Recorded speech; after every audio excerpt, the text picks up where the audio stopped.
Good morning, everyone. My name is Linda Cline, and I am a member of the North Fulton Master Gardeners. I'm here today to talk to you about hydrangeas, the care, the beauty, how I became so fascinated with them. I'm going to try to not do the toggle back and forth here. I have been a Master Gardener since 2007. I have been in that period of time of the 13 years. I have been the president for 2 years. I have worked with the radio program show. I have done speaking engagements, and I have just met some of the most wonderful people and that I could ever imagine. My idea of becoming a Master Gardener was so that I could meet friends of a different profession, but we all had the same interest of plants and flowers and shrubs, etc. I was supposed to be on the hydrangea tour this year, but because due to COVID, this was canceled. But I will try again next year.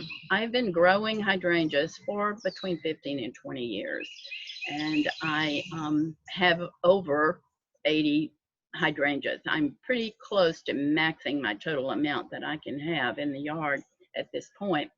I wanted to draw your attention to the picture that you see right now. It is of the Snowflake Quercifolia. And I know it's kind of hard to see, but from the tip of my fingers to the elbow is the length of that plant.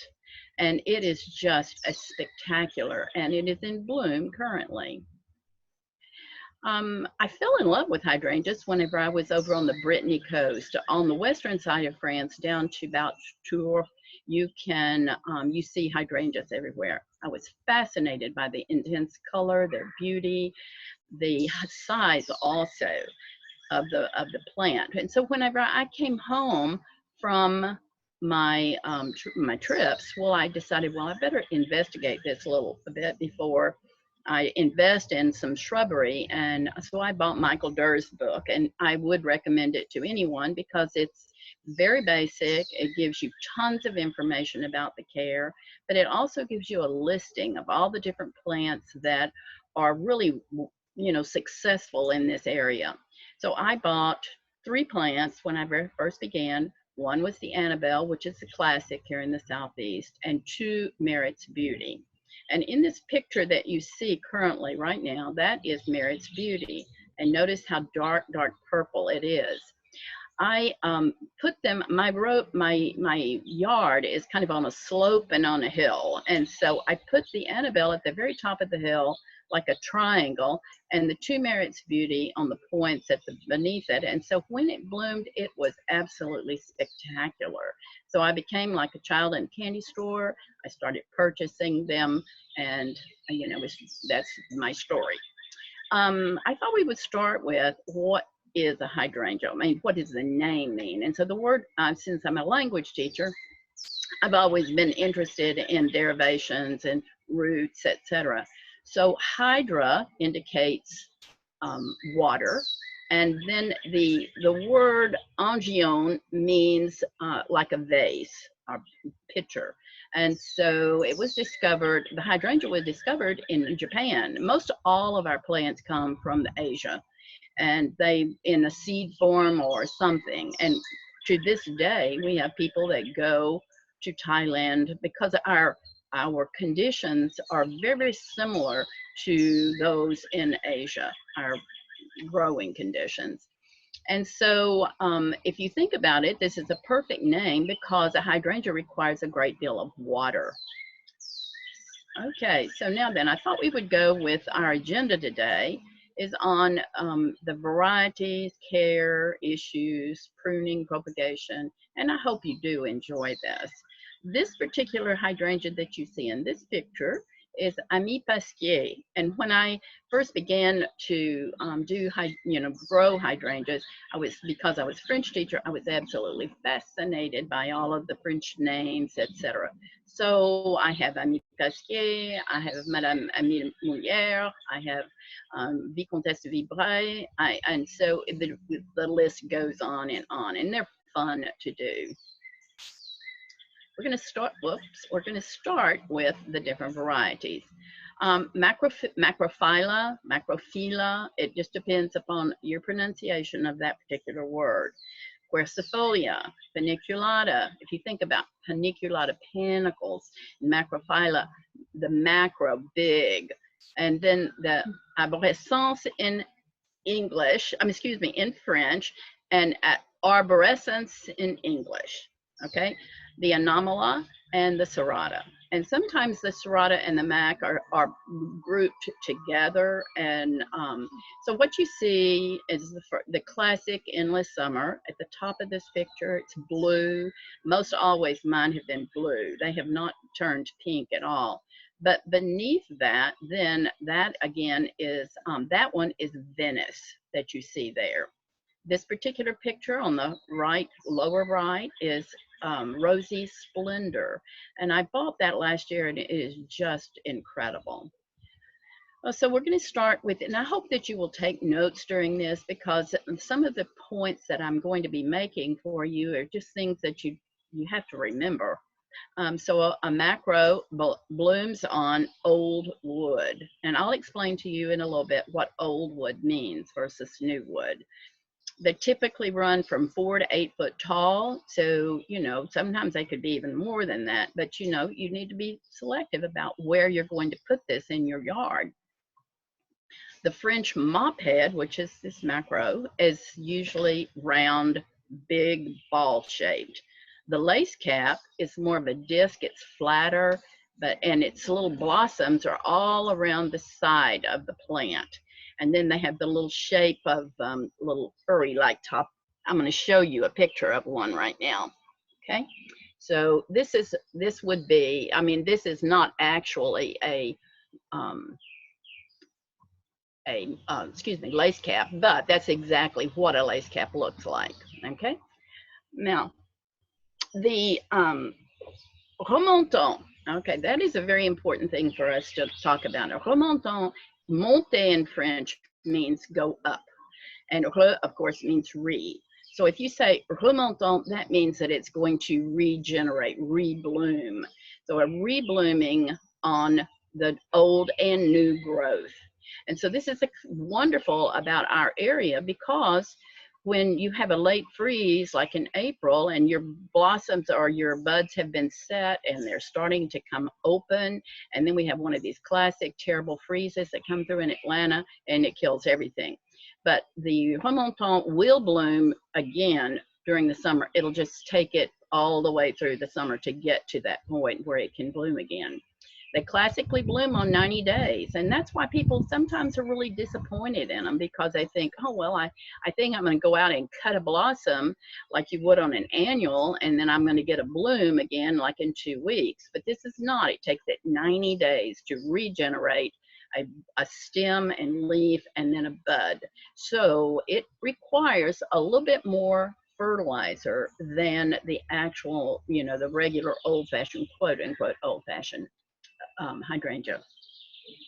Bloomstruck is an absolute wonderful thing on the market. It's been on the market for, I don't know, 2 or 3 years now, but it is just exquisite. There is never a bud that doesn't, or a stem that doesn't have a bloom on it, and it blooms into, with new growth on it, into like September.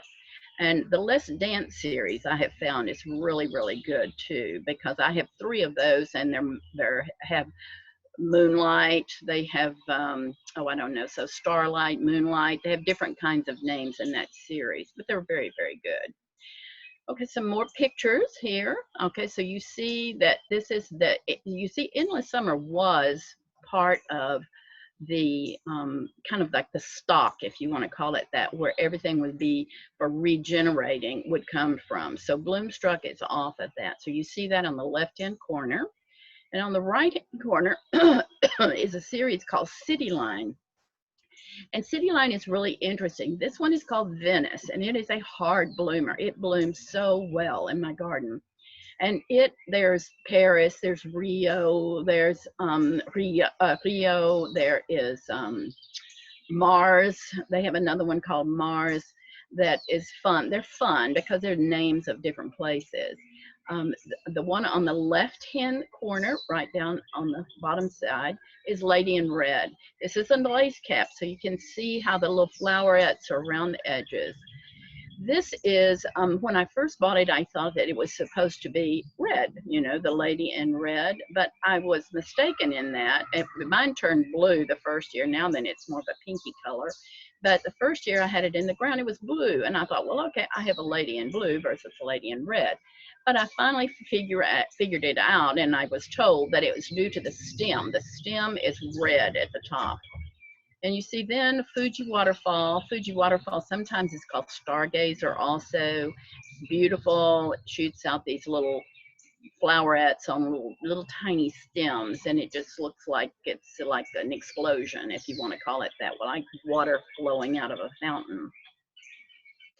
Well, I went too far. Hold on. Okay, Quercifolia. Quercifolia is a native to the southeast of the United States. It blooms on old wood and single. You can have double, a multitude of different types of blooms. Now, I lived 10 years in Alabama, and prior to, I bought a home over there on the lake, or my husband and I did.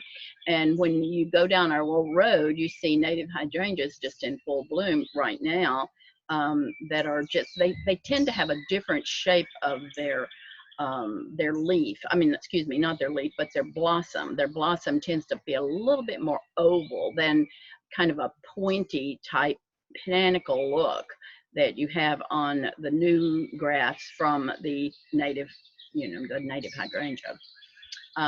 It blooms on this old wood. They are always white. They turn, you know, kind of a, I don't know, sort of a rosy color in the late, rosy, sort of rosy brown, if you want to call it that way. In the right-hand corner, you see Snowflake. And I'm sorry, Snowflake is on the right hand lower thing. The top is another one that I have that has got huge blooms. You can see I have promptly forgotten the name of that one, but I have also Alice, which is a huge plant too. You have to be really careful about these because they can be massive in their growth. And I would say that you can use these as a focal point in your yard and then plant far down around it. But if you use it with a lot of other plants, it can overwhelm the picture and it can be sort of a monster. Ruby slippers on the side. I am not familiar. I mean, I would like to have this, but I have not found it yet. And I'm curious to know if it will hold the color that you see in that bloom. It's supposed to be, I noticed this is what I really wanted to talk to you about, is the word dwarf. Dwarf doesn't, I mean, I think in the United States we think dwarf meaning maybe say 18, 24 inches tall, but dwarf is, I mean, you'll see it marked sometimes 2 to 3 foot. You can add a foot on each one of those. So always understand it will get bigger than what, you know, it says. Okay, the paniculata, panicles, these pictures that you see here, there's vanilla strawberry. I have that one. I have limelight. My limelight that you see, I try to keep that in that same height. And so it blooms on new wood. And so the time period that you're going to cut that is a little bit different, that you're going to prune that. The blossoms can be upright. They can be dangling. They do need sun. And for them to really perform like they need to do, they need sun.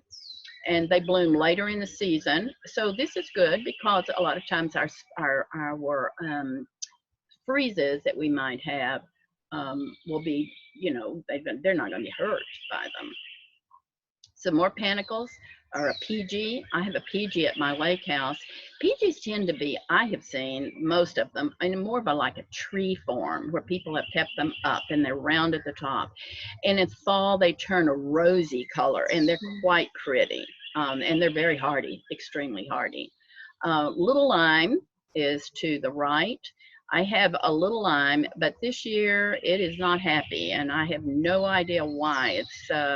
It's just not happy, but I have not discovered that it is as prolific for me as the limelight is. Quickfire is another that is a smaller version of the panicles. It, you know, it is just beautiful. It also turns this kind of a rosy color on the bottom of it later on in the year. This particular one is Bobo. Now, Bobo is absolutely exquisite. I have that, and it is my, I had someone come to my house and they said, well, it's not supposed to be that big. And I said, well, I'm sorry about that, but the plant is that big, you know, and it is probably supposed to be more like 3 foot tall, but mine is closer to 4 to 5 foot tall. So there you go, add a foot to the end.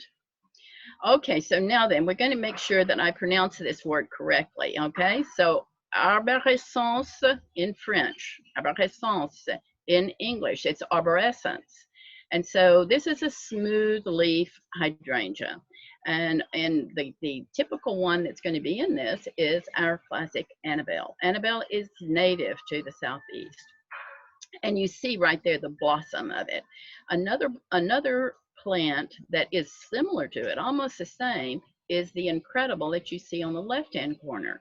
And the Incredible, the difference between the two, there's a slight difference in the blossom. The blossom in the Incredible is not quite as dainty as the Annabelle. Annabelle is a real dainty ball, and it's very, very pretty. The problem with Annabelle is that it can be floppy. You know, you have to kind of keep it supported. But I'm going to tell you a trick that I've learned and I have been told about that helps this. These plants bloom on all new wood. And so you could cut them as low as you want to, and they're going to bloom big time the next year. The Invincible Spirit, that was developed with breast cancer in mind. And so that's pink, if you notice. It does require a good bit of sun. I had one. It never bloomed for me. And I said, okay, take this. I gave it to one of my friends at Master Gardening. And so she has it now, and it is beautiful. There you go. There you go with the, you know, knowing what to do with it. The Anemola is the climbing hydrangea. You have to be really patient with a climbing hydrangea because it takes it a long time to bloom. And I can truly tell you that it can take as long as 10 years. Some people have better luck with it. Mine was in perfect conditions, and it took it a long time to bloom. Its flowers are disc-shaped, white again, and they don't last long. I mean, it's not like hanging on there. They will just they turn into kind of like straw flowers, I think. They are huge. They can grow. I had one, you have to have a huge support for this. I had one that was about 40 foot tall on a pine tree, and it began, the year that we had our drought, it began to kind of die back in pieces.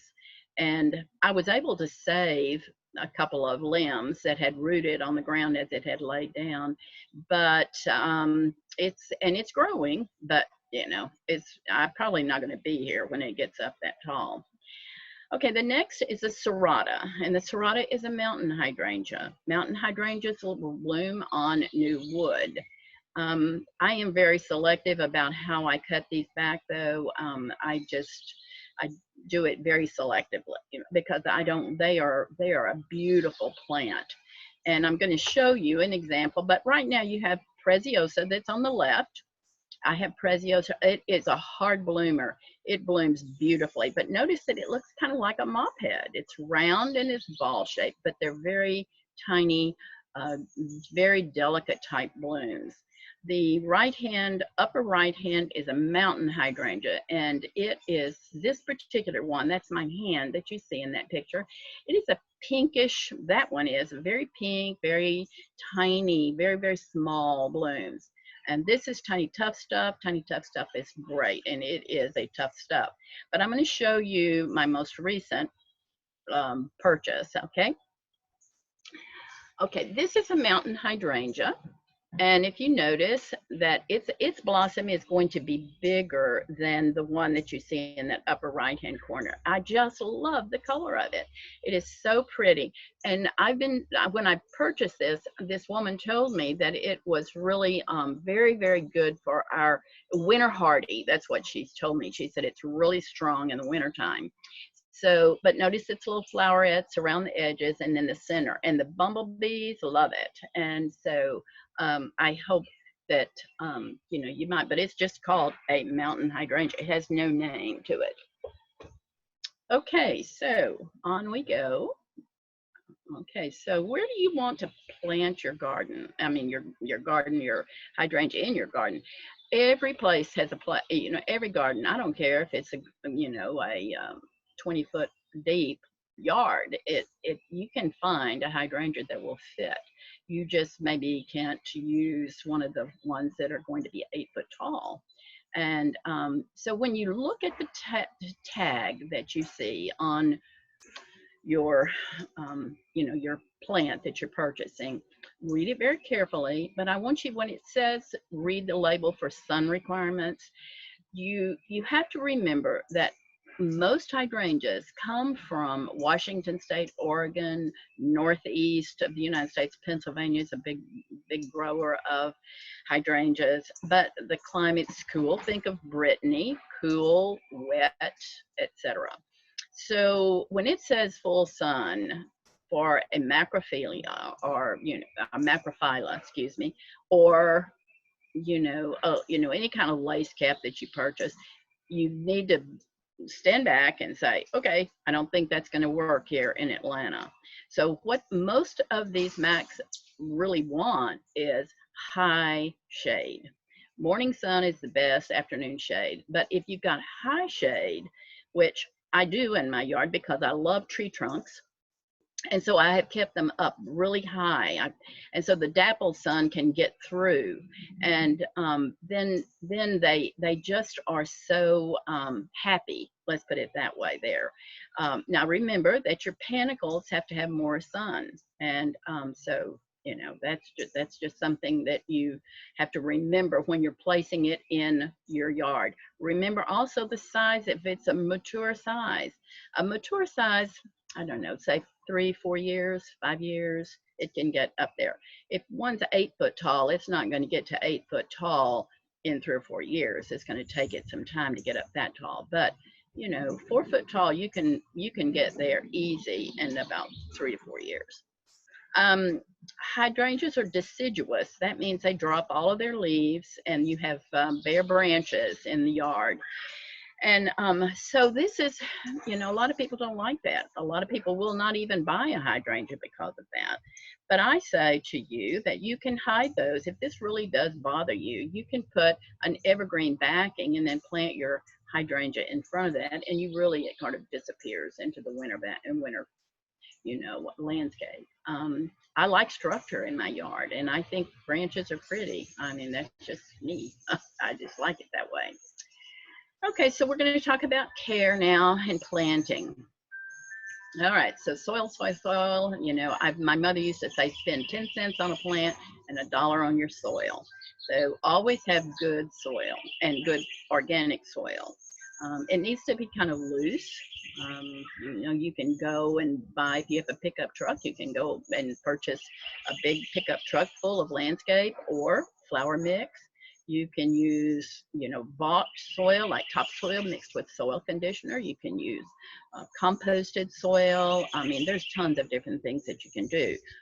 You will also, I want to say that this is something that I have noticed in any of the plants that are coming out anymore on the market, is that they have planted the plants in straight peat moss. And when you get it home, a lot of times it starts drooping, and you've been watering it, and it's drooping and drooping. Now this can be any plant, not just hydrangeas.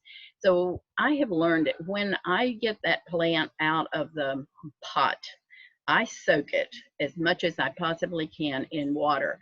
And because peat moss it will pull every ounce of water from anywhere to get wet. And so you don't want it to do that. You want it to stay, that wetness to stay within the branches of the plant. And this is really a difficult thing. A lot of people don't understand that until you get the plant out and you start looking at the bottom of it where the roots are on the bottom. You can take a container like a 5-gallon bucket, and you can put your peat moss in that if you want to use peat moss, and wet it, completely wet it. Like it take it maybe a couple of hours to get totally wet. And then you can mix it with your soil.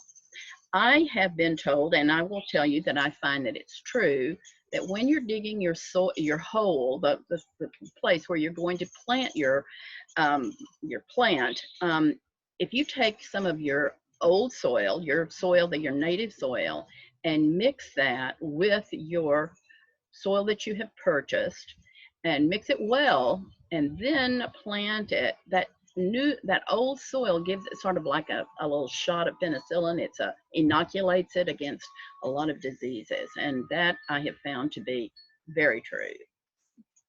Planting and care, fertilizing. Okay, so fertilizing, hydrangeas do not need a lot of fertilizer. You know, you can start in January, February. It kind of depends upon what the weather's like, to be really honest. I go out into my yard and I pull back the mulch that I put around it for the winter. I pull it back, and then to that I put 2, 3, 4 cups of cow manure, depending on the size of the plant, of course. Or if you don't have cow manure, you can't purchase it, you can use composted worm castings around the plant. And then put the mulch back on top of it. And then in March, I usually, from mid-March to the end of March, you can, Michael Durr says that you can use 10-10-10 use 1 tablespoon per height and per width of the plant.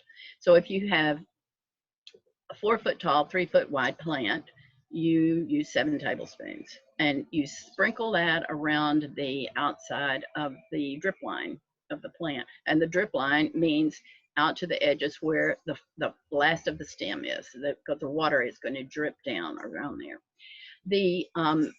Then sometimes now, not always, if I think that my plant might need a little boost, I give it another tablespoon, but most of the time I don't. The rebloomers are the ones that are going to need more fertilizer. You can put the normal amount that you would put, 1 tablespoon per height and width. But then after that initial push that they give all of those blooms off, and maybe you've gone out and you've cut some for arrangement or something, you need to give it a little bit more, and you know, a little boost for it to produce not only leaf but a bud.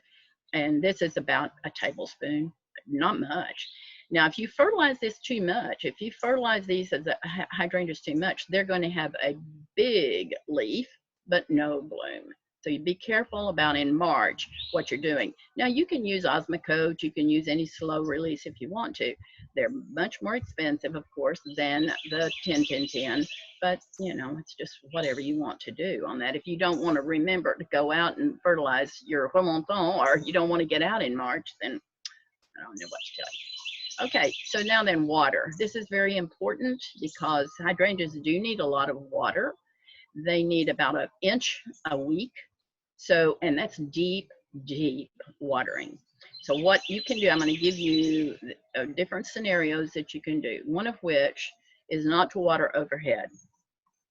And the reason for this is because it tends to cause a fungus that would get onto the leaves. And a fungus would be little black spots. Sometimes if you do that too much too, you will get, you know, like a whitey material, and we'll talk about this, kind of a fungus-like over it, and you don't want that. So the best thing to do is use either a soaker hose, stand out in your garden with a cup of coffee in the morning and hold your water hose down on the soil for, you know, a good while, not like 3 minutes and you're through. You know, just enjoy your garden. In the morning, I think, is always the best time to water. Then you can also have a little bitty sprinkler head and turn it on very low, and then just drag that sprinkle head down to all of your different hydrangeas as you know, you're outside. But yeah, somebody says, well, what about when it rains? Well, when it rains, that's nature. You know, you can't control that. You just go with the flow on that part of it. Your color change. People say, well, how can I make my plant pink, or how do I make it blue? I don't like it this way. Well, if you're really worried about about this, what you should do is you should go to the extension agent and you should get a soil test and find out if you've got alkaline, acidic, neutral soil. Tell them, and there's a fee. I think it's about $10 now, where you take a little package of soil and you go out in your yard and you pick it up from different areas where you're going to plant your plant, and then you'll find out exactly what your, the acidic, whatever it is that your pH level is. Now, if it's a low pH, like acidic, like our area here and in the Atlanta area, with all of our pine trees, we do have very acidic soil. You're going to get a blue blossom. If it's a alkaline, you're going to get the pink blossom. If it's neutral, you'll get this dark, dark purple, and it is beautiful, I think, when it's so dark like that. But some of the newer varieties hold their color, like this Ami Pasquier, even though that's not a new variety, it holds its color. City Line Paris is red, and it holds its color. There's this new one that's called Summer Crush. I have mine in a big planter currently, and I'm anxious to see that once I put it into the ground, if it's going to hold that red color. So we'll see on that. Now, I want to give you some examples of when in my yard, because I read an article about a gentleman who had all of these hydrangeas, and he lived in the Tennessee area, and he would go out and purchase hydrangeas. He would come home with like 50, and he had some kind of a little contract with the nursery up there that he was growing them, and would give give a little synopsis about them and whether they were good bloomers, et cetera, et cetera. But he said, I tried to change the pH in my hydrangea one year, and he said, I nearly killed the poor things. He said, I never want to do that again. So he said, I don't ever, I let them be the way they want to be. And I have to say that I think that's a nice rule of thumb, to just let the plant be. Now, in my yard, I have where most of the biggest part of my hydrangeas are, I have 3 different situations. I have one part of them, I have a long bed. It's on an angle, and on one side of it is grass. On the top side of my bed is pine straw, and also like mulch, and then on another side it is gravel. So on the front side, whatever is being done as far as the grass fertilizer is concerned, they're pink and red. On the middle, they're blue, more blue. I have 1 or 2 that's like twist and shout I have, and that one can kind of turn a little bit. On the far side, they're this dark grape color. And so, and then I have on the right off of my deck, I have 3 different types, three of the same, but 2 of them are lavender and 1 is pink.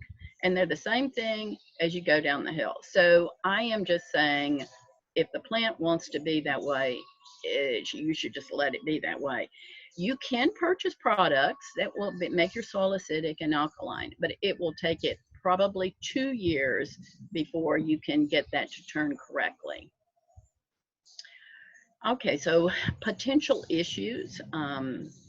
Last year we had a really hard time with thrips, and a thrip is a little bug that will get into the backside of your leaf, and it has a pointy nose or pointy beak, and it sucks all of the natural stuff from the leaf, and it turns a real weird shape, and it's a mess. And so to combat that, you need to use a miticide of some sort. So you can get powdery mildew. I've only had that one time. I think if you've got enough air circulation around your plant, you're not going to have powdery mildew. But I did one time, and that was because I foolishly picked a plant up and moved it in the heat of the summer, and then to keep it going, I watered it on top of it, down on the bottom, everywhere, and it got powdery mildew, but it came back and it was okay. Black spot, we've already talked about. That is one of the things. I have never had white flies on any of my my hydrangeas, so I'm assuming that that happens. The reason we had thrips last year so badly, I was told, is because we had such a wet spring, and then all of a sudden it got really hot and dry. And so that was just a perfect invitation for them to come in and to get this. I did want to say something that I did forget about water and why hydrangeas need this water, like rainy right now, that's just they're in perfect conditions, is because the backside of the leaf has got tiny holes in it. And there's a very famous word for this, but I'm not going to bother you with this. But these little holes, all plants have them. They're microscopic, you can't see it with the eye, but those on a hydrangea never shut. And so it's constantly emitting a mist or fungus. Oh, excuse me, just one moment, okay? Would you turn on the light over there on my inside of my door, okay? I'm so sorry, we are, there we go. There we are, okay, thank you. I was about to lose power in my battery here. I'm so sorry. But anyway, this is why you have to water them, and you'll see them in the afternoon looking like somebody's poured scalding water over them, all limped down. Well, if that happens, what you need to do is you need to observe your plant. If it's still wilted the next morning, you need to get water on it, and you need to put a lot of water on it. All right, as far as animals are concerned, you know, our loving deer around here that we have so many of, are, you know, they love the buds, and they will come in and eat the buds off of your plant. And they sometimes, if really bad, they'll eat the stem. I've not had that happen, but I have had them eat my buds off of my limelight. Ground squirrels can be a nuisance, but because they like to burrow underneath those roots, it's just a perfect hidey hole for them. And so I hope that, you know, you're not going to, you know, you can catch them, but, you know, who wants to do that? Okay, some issues. The classic is, why is my plant not blooming? Sometimes your plant is too young. It's just, you know, maybe you have the plant in too much shade, especially with panicles, of course. And incorrect pruning is the biggest problem. Pruning at the wrong time. If you aren't you know, if you have not investigated a whole lot into hydrangeas, and you have had pretty blooms on them one year, and then you see the dead stem, not dead, but, you know, bare stems in the wintertime, and you say, oh, I don't like this, I'm going to cut it down, and you cut it to the ground, and then you think it was dead, and then all of a sudden it comes back, but you're not going to get any blooms at all off of this. So, you know, you have to be careful about what you're doing on this. Now we're going to talk about old and new wood. Okay, old wood versus new wood. Old wood is when all of the growth that the plant has put on in 1 year, that is considered old wood. And so macrophyllias are the ones that you really, you know, it's just old wood. So you don't want to prune all of that has grown that year. New wood means that you can prune that hydrangea down in like January, February, you know, in that period of time, and all of the growth then is going to be on the new wood. So when you're dealing with plants that are on old wood, you shouldn't use the period of time between July the 15th and August the 1st. You should never prune those plants after that day at all. If you do, you're going to lose your blossoms for the next year. The paniculatas and the arborescens are those that bloom on new wood. Now, the Annabelle, this is what I told you about the Annabelle being so floppy. Okay, so an Annabelle, you can prune it to the ground, And the incredible, you can prune it straight to the ground, or when I say to the ground, 3 or 4 inches left. But what happens on the Annabelle is that it shoots up all of its new growth, and it is so uh, floppy. I guess that's why it's so much growth, and the stems are not very strong. And so then what happens is that if you have a windstorm that comes through, and or if you even were walking through the garden and you hit it, it might bend. It doesn't break it, it bends it down. And so this is the way it would look with the head here and the stem up here where the bend is. And so, you know, it's frustrating. It makes you upset when that happens. So I have learned that if you cut it to be like 12 to 15 inches tall, that it's a stronger growth coming out from it. It doesn't, you know, it's not from the base up, it's stronger. And you can always buy these braces to go around it. I mean, I do. I keep mine braced up because I really like the plant, and I don't want to have just a bunch of things hanging down upside down in my yard. So that's the panicles. Now I trim my panicles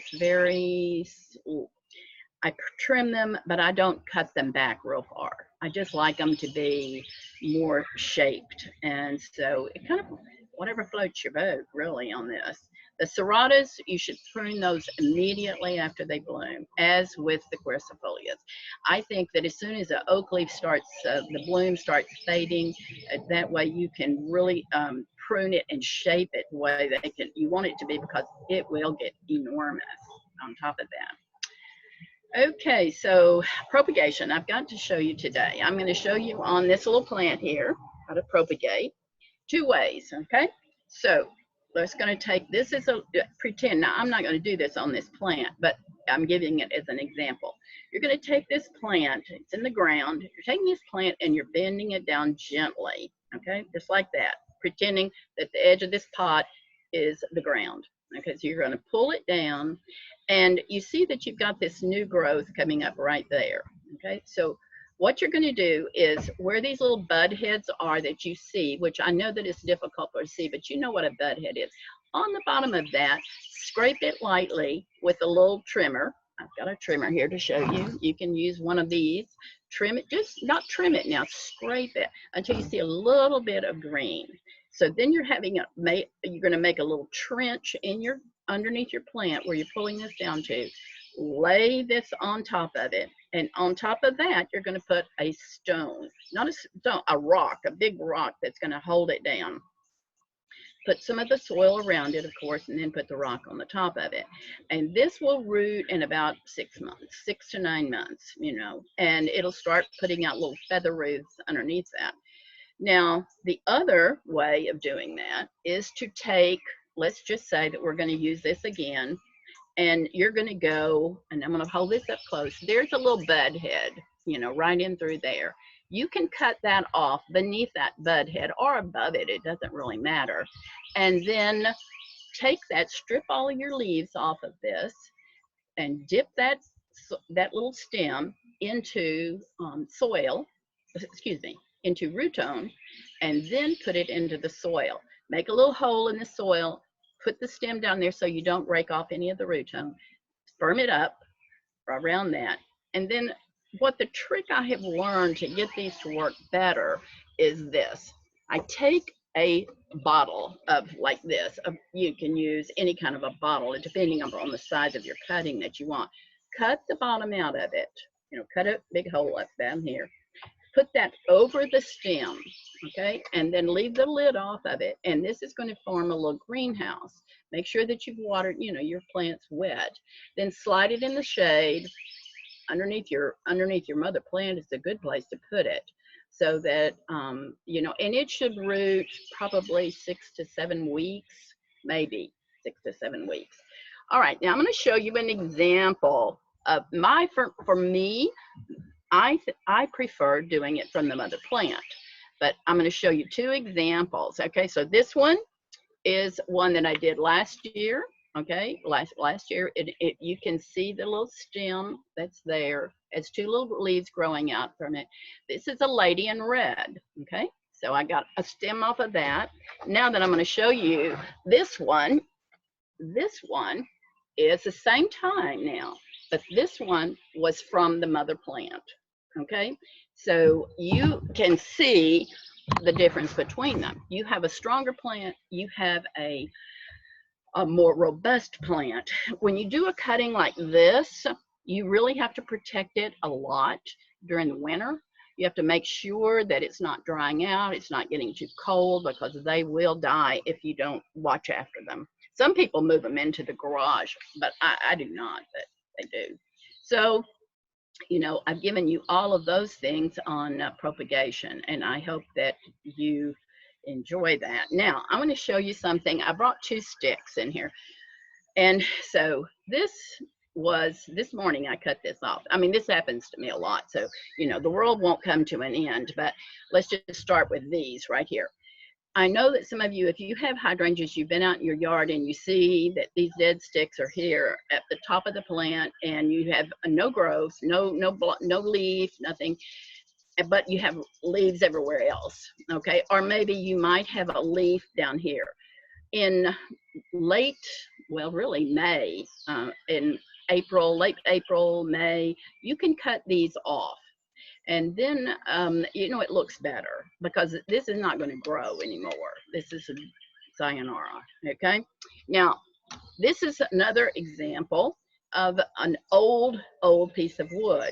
And you notice that it's splitting right in through here, and it's just getting to be old. So if this was at the base of the plant, I went down to the base of the plant. What I should, and notice what happened. I went down to the base, but I did not see this little green thing here. And so, you know, this was coming out, but still this was sticking up. So I don't have any problems. But sometimes when you go into your garden and you cut it back, you think you're doing it right. Well, you bring out a whole branch that has got flower, you know, stuff all over it. Just try to, you know, not get hysterical and just simply try to root it, you know, try to lay it down and see if you can root it. And you probably can if you're patient enough. So those are just some examples like that I wanted to share with you about just growing hydrangeas. Now, dried blossoms and bouquets, I'm going to give you some hints on this. With drying hydrangeas, there are a multitude of ways that people will tell you to dry them. I can tell you what my way, but you know, somebody else can come through and say, I did this. When I was in Europe, they would go and they would cut a huge branch off of it and put it in about 2 or 3 inches of water and put it in an area where it was like, you know, like there wasn't a lot of sunlight in, like in a, you know, washing room or something like that. And they would let them, and they would dry pretty well. But for me, I don't like cutting mine that much. I didn't like pruning them that much. So what I do is I wait, and this is the tricky part of cutting your blossoms off, because if you cut them after that July the 15th and you cut a good stem off, you're going to lose that bud on that top of that plant. However, you can take and snip it pretty, you know,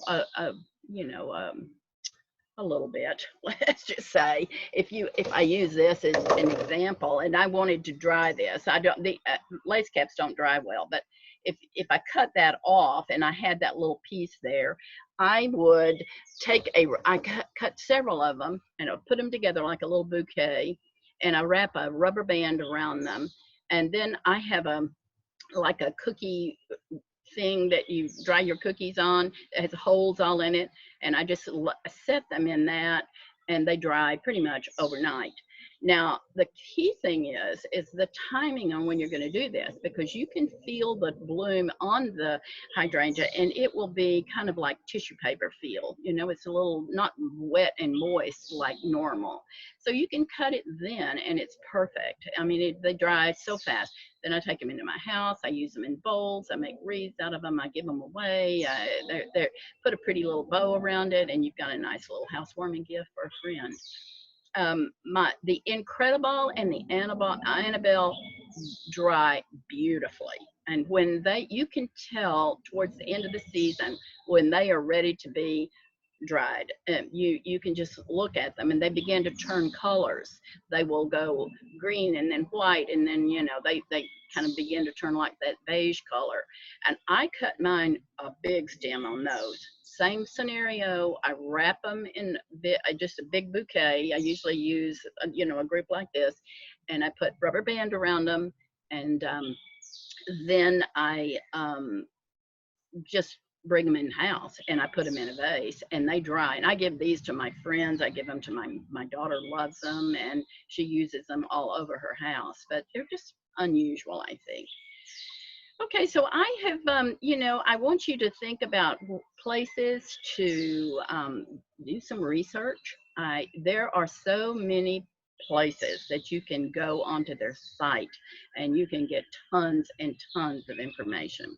And I am not a botanist. I am not a horticulturist. I am not a landscape designer. I am just an average person that is a master gardener that loves hydrangeas. And I'm sure that some people that might think that maybe I'm wrong. And, I have learned by trial and error and by reading and studying. But I think that sometimes, trial and error is the best teacher of all. If an error, you say, okay, I'm not going to do that again next time. So, but you'll find, like in the American Hydrangea Society, they have a wonderful site on their webpage that's about care. Then you've got another Cutting Edge Nursery, also has another website on there. It's tons of information that you can get. So please don't be, just go and read. That's the most important thing. Even magazines offer a lot. Okay, so I wanted to just tell you a little bit about Master Gardeners. My presentation is through, but I want all of you to know what the reason that as I told you, the reason that I wanted to become a Master Gardener was because I wanted to be part of a program that I felt like I could mesh my skills as a teacher with. And I wanted to meet more people outside of the educational field. And this has been just an incredible experience for me personally. Not only have I learned, but I've learned about plants, but I have just made friendships that have just been incredible.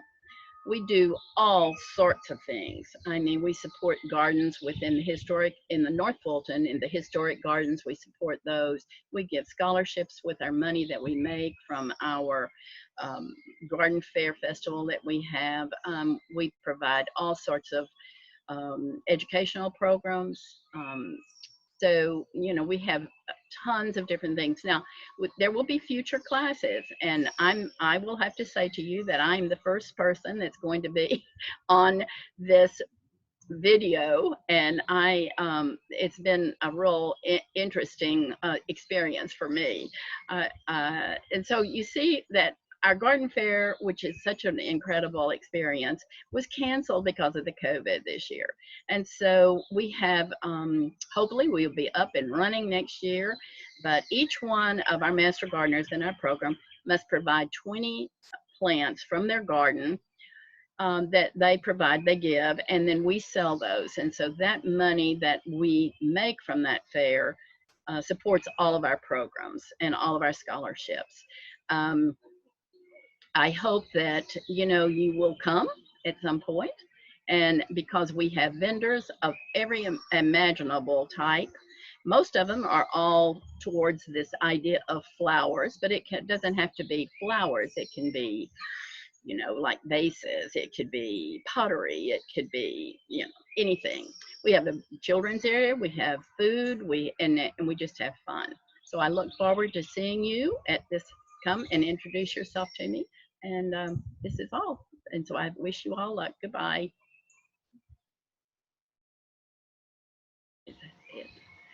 Oh, I didn't put the picture. Okay. Well, there. Okay. I hope I'm not talking in